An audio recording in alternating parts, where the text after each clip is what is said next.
할렐루야. 오늘 지금 여기서 어떻게 살아야 하는가라는 제목으로 오늘 말씀을 함께 나누겠습니다. 요즘 우리는 전염병으로 인하여서 인간의 무능함을 고백하고 있습니다. 문제는 이 기간이 길어지면서 인간이 무기력해지고 있다는 것입니다. 마스크를 사기 위해서 줄을 길게 섰었던 때 기억나시나요? 손소독제를 사려고 급하게 부랴부랴 움직였었던 때, 마스크를 너무 오래 쓰다 보니까 호흡이 좋지 않아서 건강에 문제가 있는 것 아닌가라는 의문을 품던 시절도 이제 지나가고, 이제는 백신을 접종해야 하는가 이런 생각을 저희가 하고 있습니다. 지금 우리는 얼굴을 볼 수 없을 정도의 시간을 꽤 길게 보내고 있습니다. 약 2년이 넘어가면서 이 긴 시간 동안에 우리의 모습들을 보면 많이 무기력해져 있죠. 이 무기력은 지금 우리가 원치 않는 상황에서 원치 않는 일들을 맞이하고 있음으로 인해서 인간이 그 속에서 많이 좌절하고 많이 절망하고 많이 소망을 잃어버리고 있다는 사실입니다. 이런 상황 속에서 우리는 어떻게 살아야 하는가 고민하게 되죠. 원치 않는 상황 속에서 그리스도인들이 생각해야 하는 것이 한 가지 있다면 이러한 모든 일이 우리에게 우연이 아니라는 것입니다. 그리스도인들에게는 우연이 없죠. 그러면 한 가지 고민하게 되는 것은 바로 이것은 누구에로부터 오는가입니다. 우리가 처해진 상황, 삶의 터전이 과격하게 바뀐 이 상황이 도대체 누구에게 오느냐? 바로 하나님의 허락하심 속에 있다는 것입니다. 그런데 하나님의 허락하심이라는 단어를 들으면 인간은 어떤 반응이 일어나죠? 원치 않습니다. 싫어하죠. 인간이 그것을 원하지 않게 되는 일들을 많이 보게 됩니다. 잘 되던 사업이 잘 되지 않습니다. 넓었던 집이 하루아침에 좁아졌습니다. 평화로웠던 집이 하루아침에 평화가 깨지고 하루아침에 나라를 잃어버리고 전쟁의 폐허의 슬픔에 돌아가야 할 곳이 없어지는 상황이 놓이면 인간은 그 속에서 무기력해지죠. 더 무서운 것은 그것이 지속되면 인간은 어떻게 될까요?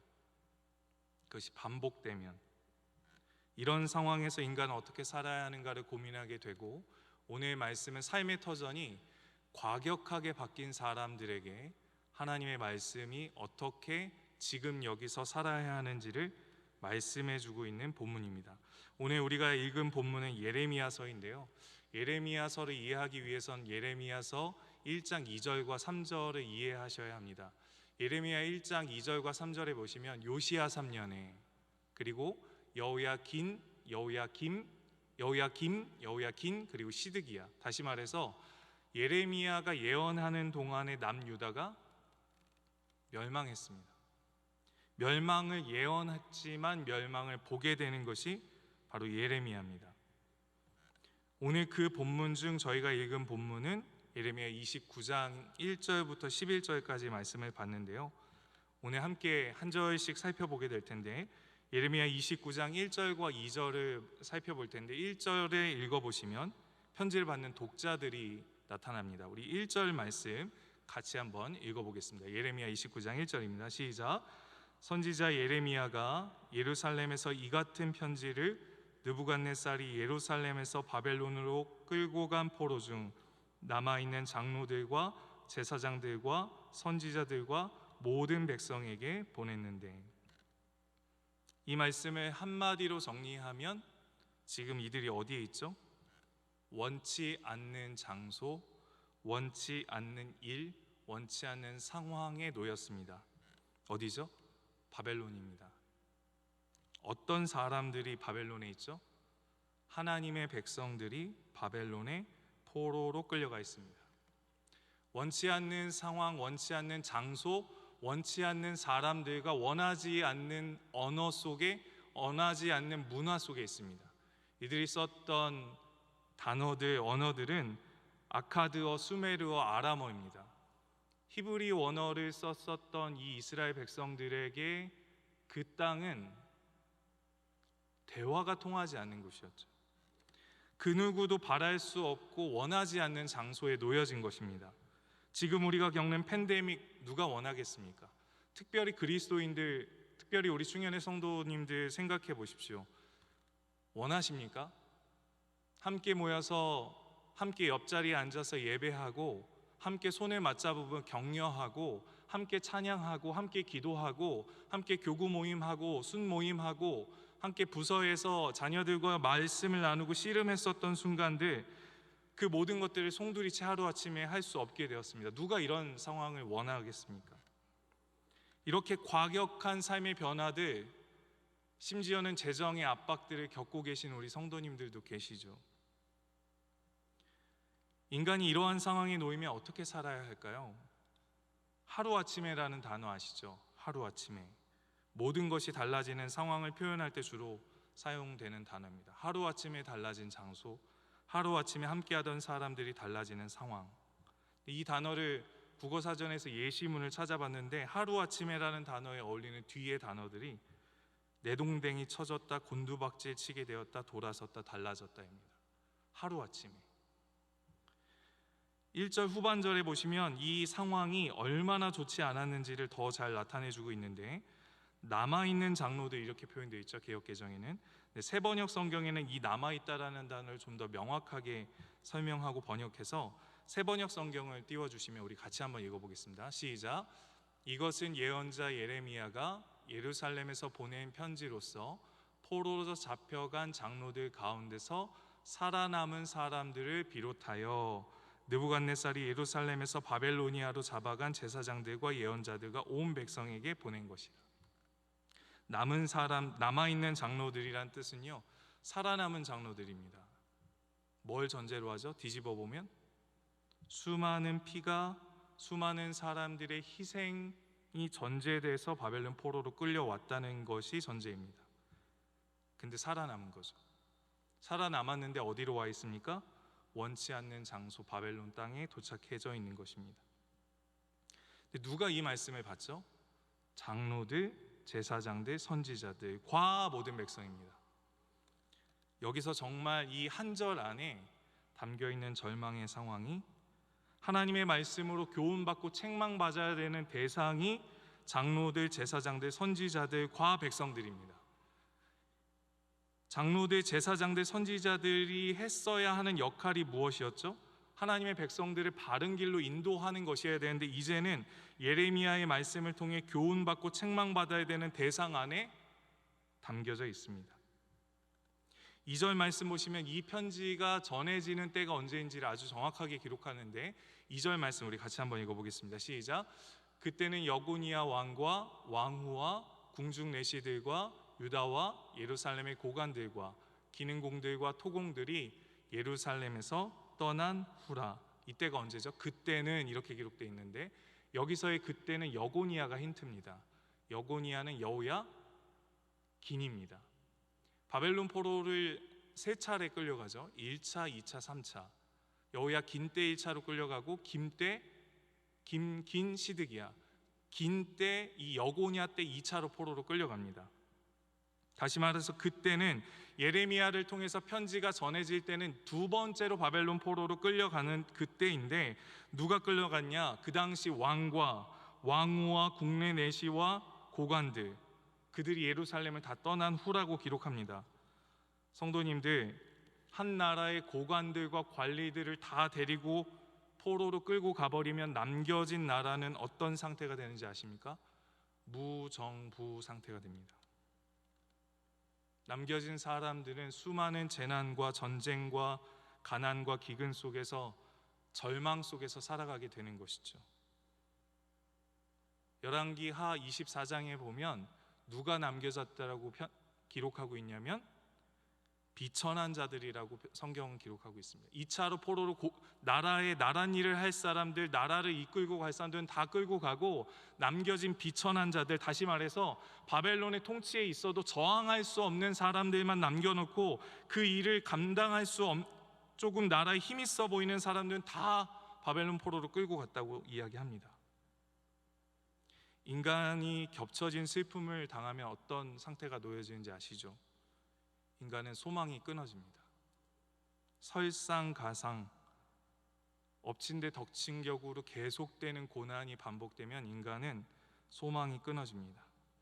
그러니 그때에라는 이 한 구절 안에 오늘 본문이 전해지는 의도와 방향이 담겨져 있습니다. 왜 그때에, 왜 다 나라의 사람들이 중요한 일을 맡은 나라의 왕들과 고관들이 다 끌려갈 그때의 예레미야를 통하여서 편지가 바벨론에게 전달됐을까요? 바벨론에게 끌려간 사람들에게 전달됐을까요? 그 기록의 의도와 목적이 무엇이었을까요? 성도님들, 이런 경험 있으시죠? 정말 좌절해 있었는데, 정말 바라볼 곳이 없었었는데, 어느 날 예배드리다가, 어느 날 기도하다가 하나님의 음성이 나의 영혼 깊숙한 상처와 아픔을, 도저히 일어날 수 없는 소망함이 있는 그 자리를 하나님이 말씀으로, 한 언어로, 한 단어로, 한 말씀으로 내 영혼 깊숙한 곳을 만져주실 때,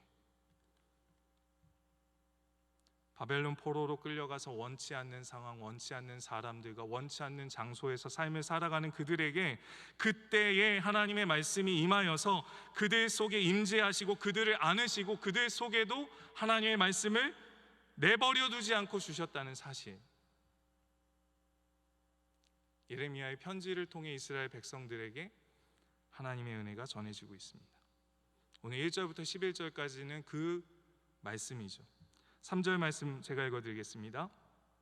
유다의 왕 시드기야가 바벨론으로 보내어 바벨론의 왕 느부갓네살에게로 가게 한 사반의 아들 엘라사와 hil기야의 아들 그마리아 편으로 말하되, 예레미야가 편지를 써서 엘라사와 그마리아 편으로 보냈습니다.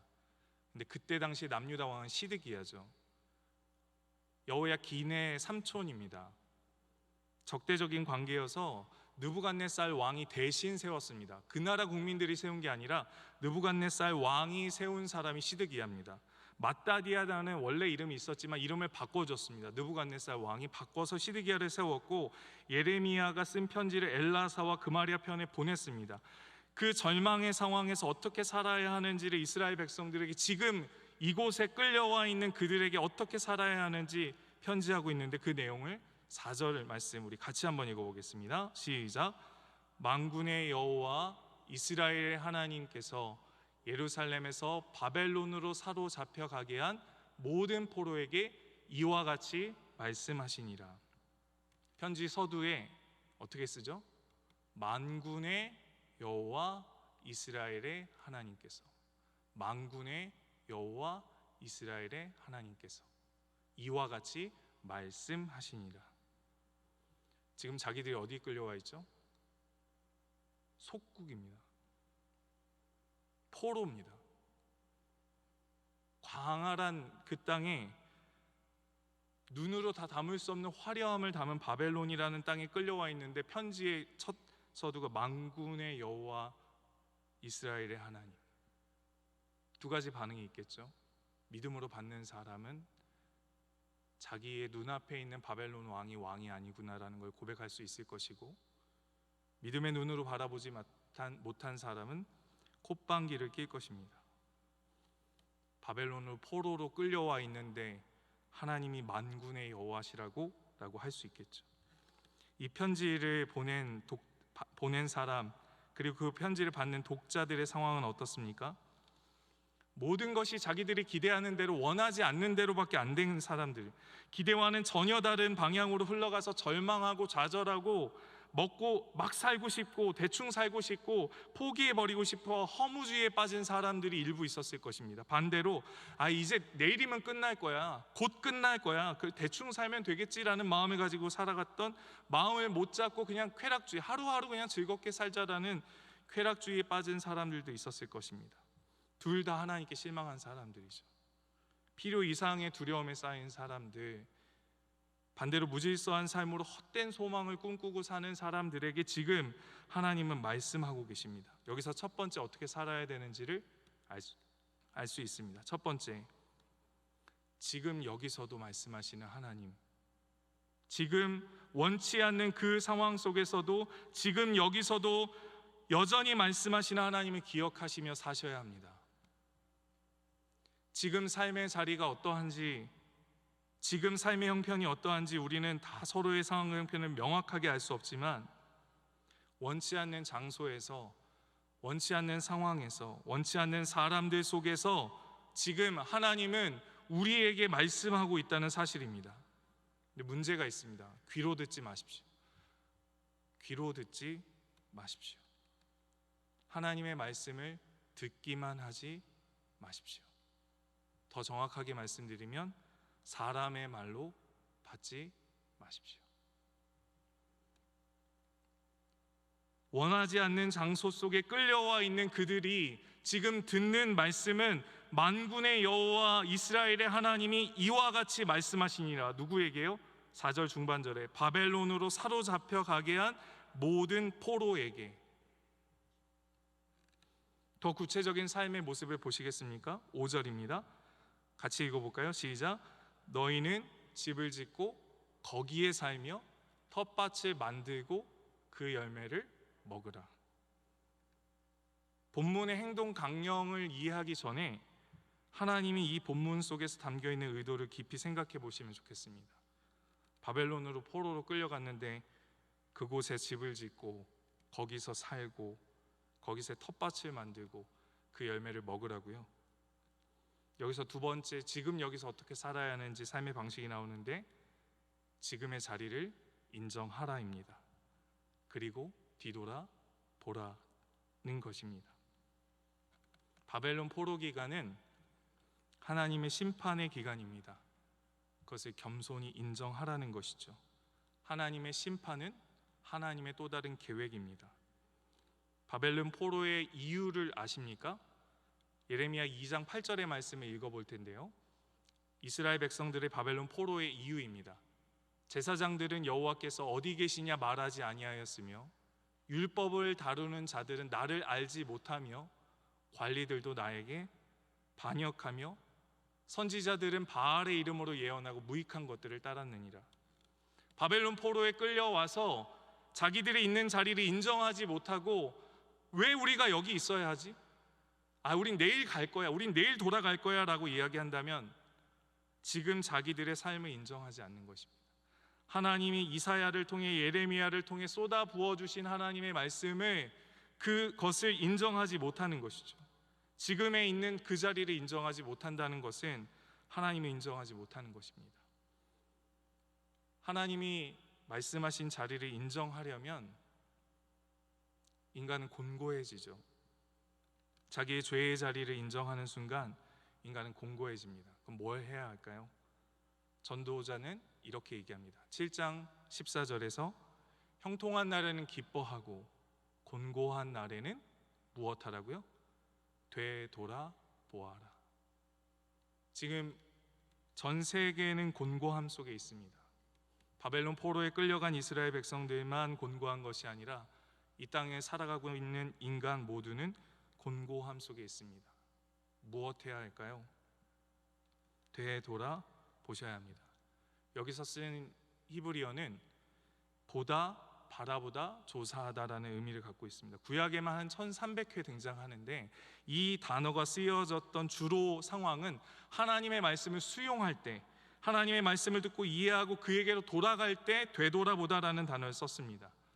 성도님들, 저와 우리 성도님 모두, 장로, 선지자, 제사장과 모든 백성들, 우리 모두는 지금의 자리를 인정하십니까? 그리고 뒤돌아보고 계십니까? 깊이 뒤돌아보고 계시나요? 수많은 시간을 유튜브로, 게임으로, 돈으로, 나의 즐거움으로 채우고 있는 시간들 혹시 아니신가요? 남을 뒤돌아보게 하지 마십시오. 옆에서 예배드리고 있는 자녀들, 남편들 돌아보게 하지 마시고 설교하고 있는 제 자신, 우리 모두가 깊이 가볍게 뒤돌아보지 않고 깊이 뒤돌아봐야 합니다. 그래야 돌이킬 수 있습니다. 기억하라, 돌이키라, 깨어있으라. 뒤돌아보는 사람만이 돌이킬 수 있죠. 왜죠? 잘못된 길로 온 것을 확인했으니까요. 뒤돌아보지 않으면 내가 지금 가는 그 길이 잘못됐는지 알 수가 없죠. 곤고할 때 뒤돌아보지 않으면 바벨론 포로 생활하는 이스라엘 백성들, 끌려간 2차 포로기 시기에 끌려갔던 제사장, 선지자, 이스라엘 백성들이 뒤돌아보지 않으면 돌아갈 수가 없는 것입니다. 결국에는 예레미야 말씀 너무나 잘 아시죠? 바벨론 3차 포로기 시드기야 왕까지 다 끌려가고 이스라엘은 멸망하고 맙니다. 남유다 백성은 멸망하고 마죠. 그냥 있어지는 일이 아닙니다. 이사야 29장 13절을 제가 읽어드리겠습니다. 주께서 이르시되 이 백성이 입으로는 나를 가까이하며 입술로는 나를 공경하나 그들의 마음은 내게서 멀리 떠났나니 그들이 나를 경외함은 사람의 계명으로 가르침을 받았을 뿐이라. 사람의 계명으로 가르침을 받았을 뿐이라. 마음을 우리는 알 수가 없죠. 우리 성도님들 마음이 어떤지는 정확하게 알 수가 없습니다. 그런데 하나님은 아십니다. 마음이 떠나 있는지. 그리고 하나님의 말씀을 받을 때 만군의 여호와의 이름으로 받는지 아니면 그저 목사의 말로 사람의 계명으로 받는지 하나님은 아십니다. 사람의 계명으로 받는 한 되돌이킬 수 없는 길을 갈 수밖에 없죠. 내 마음이 수많은 부동산과 주식과 물질과 탐심으로 가득해 있는데 나는 하나님을 사랑하고 나는 유튜브 실시간으로 밑거른 기도회와 새벽 기도회와 말씀을 듣고 있어. 그러니 나는 예배를 잘 드리고 있어. 죄송합니다만 한 번만 더 고민해 보십시오. 저와 성도님들의 마음이 정말 어디에 있습니까? 어제는 축구를 하는 날이었습니다. 밑거른 기도회 시간과 겹친 것 같은데 성도님들의 마음은 어디 있었습니까? 지금 우리는 코로나 팬데믹을 겪고 있습니다. 지금 우리가 생각해야 되는 것은 백신 개발일까요? 먹는 알약으로 백신이 개발되는 것, 접종일까요? 접종에 후유증이 없어야 되는 것. 정말 이런 표면적인 것으로 우리의 온 신경이 다 가는 것으로 그쳐져야 할까요? 바벨론 포로들이 왜 우리는 이 외계인과 같은 이 아카다어, 이 수메르어, 이 아람어를 쓰는 이 종족에 왜 와 있지? 우리 내일 돌아갈까요? 우리 언제 이곳에서 벗어날 수 있지? 어떻게 하면 이곳을 탈출할 수 있지? 이런 것만 생각했어야만 했었을까요? 그러면 하나님의 요청이 그 자리에서 거기서 집 짓고 거기서 열매를 먹으라라고 얘기하지 않으시겠죠. 거기서 집을 짓고 거기서 열매를 맺으라는 얘기는 긴 시간입니다. 열매가 맺히려면 계절이 지나야 되지 않습니까? 시간이 지나야 되지 않습니까? 세 번째, 지금 여기서 살아가는 삶의 방식은 하나님의 요구대로 살라는 것입니다. 하나님의 요구대로 살라. 원치 않는 상황에서도, 원치 않는 사람들과도, 원치 않는 장소에서도 멋대로 살지 말라는 것입니다. 좌절과 절망과 짜증이 일어나는 상황 속에서도, 원치 않는 상황 속에서도 하나님의 말씀이 여전히 있으니까 너 마음대로 살지 말고 그 속에서도 하나님의 요구대로 살라는 것입니다. 절망한 마음대로, 마음 가는 대로, 좌절한 마음 가는 대로, 포기하고 싶은 마음 가는 대로, 마음 가는 대로 살지 말고 내가 이렇게 요구하고 집을 짓고 거기서 열매를 먹으라는 구체적인 명령에 따라 하나님의 요구하시는 대로 살라는 것입니다. 원치 않는 장소, 원치 않는 상황 속에서도 하나님의 원하심은 있습니다. 하나님이 원하시는 삶의 인도를 받아서 포로 생활을 하라는 것입니다. 성도는 그런 사람입니다. 주인이 바뀐 사람들, 자기 마음대로 살 수 없는 사람들, 내 안에 살아계시는 하나님, 예수님, 성령님이 이끄시는 요청이, 요구가 날마다 들리는 사람들입니다. 그 뜻대로 살아야 하는 사람들이죠. 성도님들, 요즘 시대가 하나님의 말씀이 없어서 문제일까요? 말씀이 없어서 문제일까요? 혹시 하나님 말씀에 목숨 거는 사람들이 없어서 그런 것 아닐까요? 자기 기준대로 삶을, 말씀은 듣긴 듣습니다. 예배도 나와서 듣죠. 유튜브로도 말씀을 지금도 듣고 계십니다. 근데 사람의 말씀으로, 마음으로 받아내서 소화하는 거죠. 자기의 판단과 경험이 늘 위에 있습니다. 근데 말씀은 듣습니다. 자신의 인생을 말씀에 거는 사람이 없는 것 아닐까요? 순전하게 말씀에 반응하는 사람이 없는 것 아닐까요? 말씀 들으면서 어호라 나는 곤고한 사람이로다 어찌할꼬 나는, 이런 반응 해보신 경험이 언제이신가요? 그래도 말씀은 들어도 그래도 이건 내 방식대로 해야지라고 희석하는 것이 문제이진 않을까요? 목사의 말이니까. 기록된 하나님의 말씀은 살아 운동력이 있습니다. 담임 목사님 말씀 전하실 때마다 늘 이야기하시는 말씀이 한 명의 성도를 온전하게 합니다.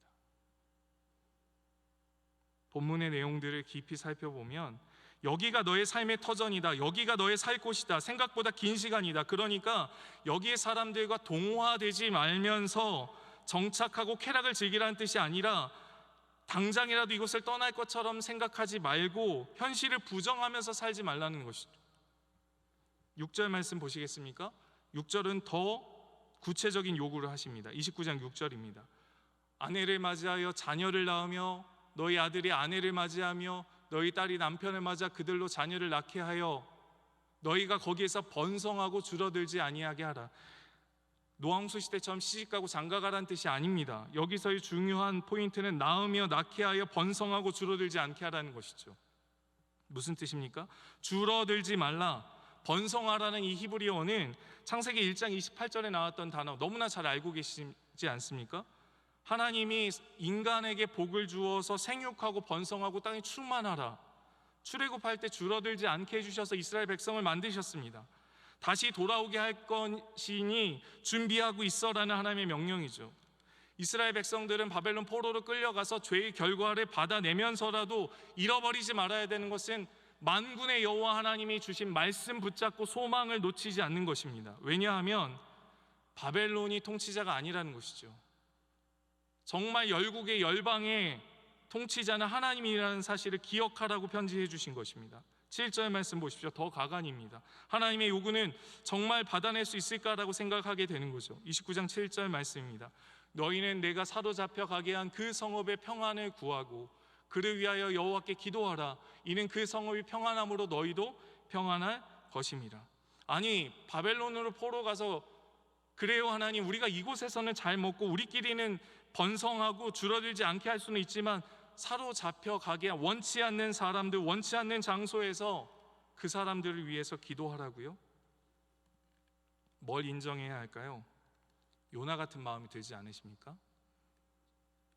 하나님은 너희를 통해 너희가 원치는 않지만 내가 원하는 그 사람들에게 복을 주기 원한다. 인정되십니까? 하나님의 뜻을 펼치고 싶으시다. 나는 너희를 포로로 끌려가게 했지만 그 나라에서, 아수르에서, 바벨론에서, 메데 바사에서 너희를 그곳에 두어서 그들에게 복을 주기 원한다. 그리고 나에게는 계획이 있다. 내 계획을 신뢰해라 라고 하나님 말씀하시는 거죠. 코로나로 하나님 백성들이 힘든 것 맞습니다. 그러나 하나님의 계획이 다 있으십니다. 세상의 모든 일이 하나님의 허락 없이 진행되는 것은 없습니다. 그러나 오늘 본문 안에는 하나님이 원하시지 않는 일도 담겨 있습니다. 그게 8절과 9절에 나와 있는데요, 제가 8절과 9절을 연달아서 읽어보겠습니다. 만군의 여호와 이스라엘의 하나님께서 이와 같이 말하노라. 너희 중에 있는 선지자들에게와 점쟁이에게 미혹되지 말며 너희가 꾼 꿈도 고지 듣고 믿지 말라. 내가 그들을 보내지 아니하였어도 그들이 내 이름으로 거짓을 예언함이라.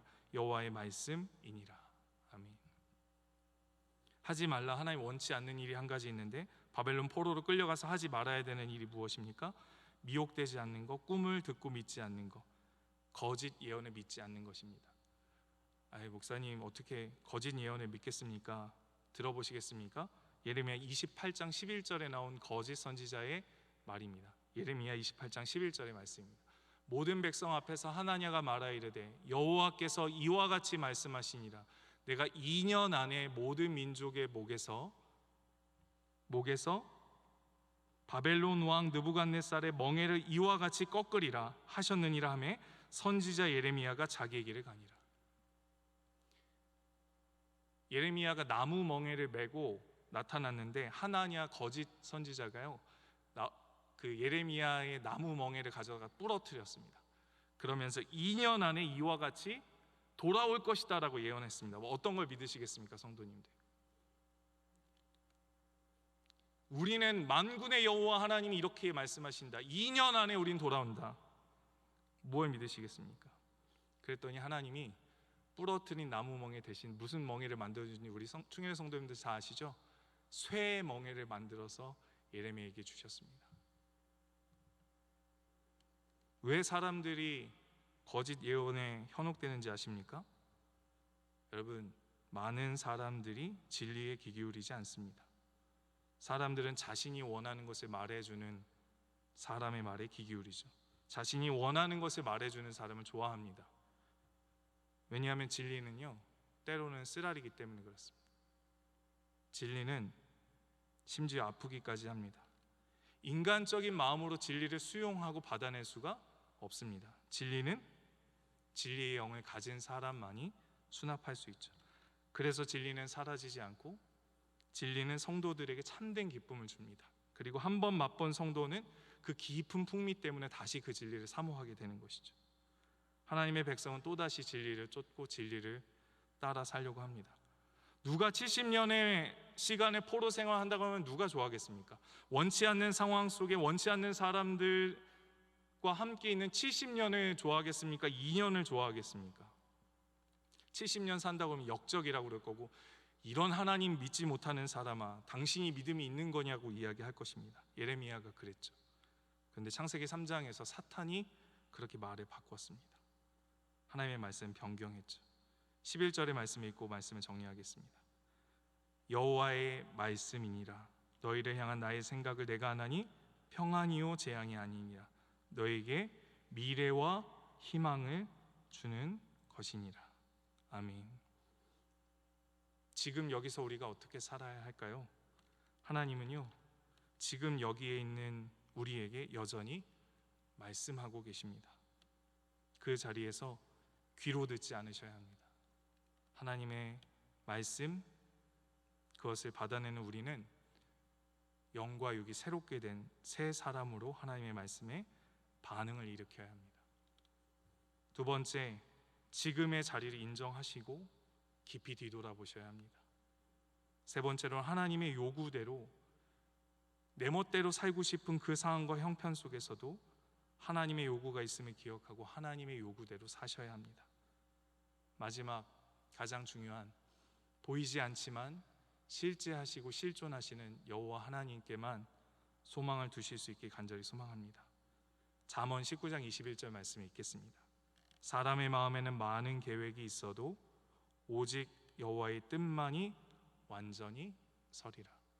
누가 이렇게 살 수 있어요? 라고 질문하신다면 성경의 인물 두 사람을 들고 마치겠습니다. 지난주 수요일날 정현서 목사님 말씀 전해주셨을 때 등장한 다니엘이 1차 포로기 때 끌려가서 이 말씀대로 살았습니다. 2차 포로기 때 전에 나온 사람 누굽니까? 담임 목사님 말씀 전하시는 에스겔, 이 말씀 그대로 삶을 쫓아 살았습니다. 이후에 에스더, 학개, 스가랴, 하나님 말씀 쫓아서 삶을 살았습니다. 저와 성도님들에게 함께 거시는 성령 하나님 붙잡고 지금 이 자리 여기서 승리하며 살아가시는 온 충현의 성도님들 될 수 있기를 간절히 소망합니다.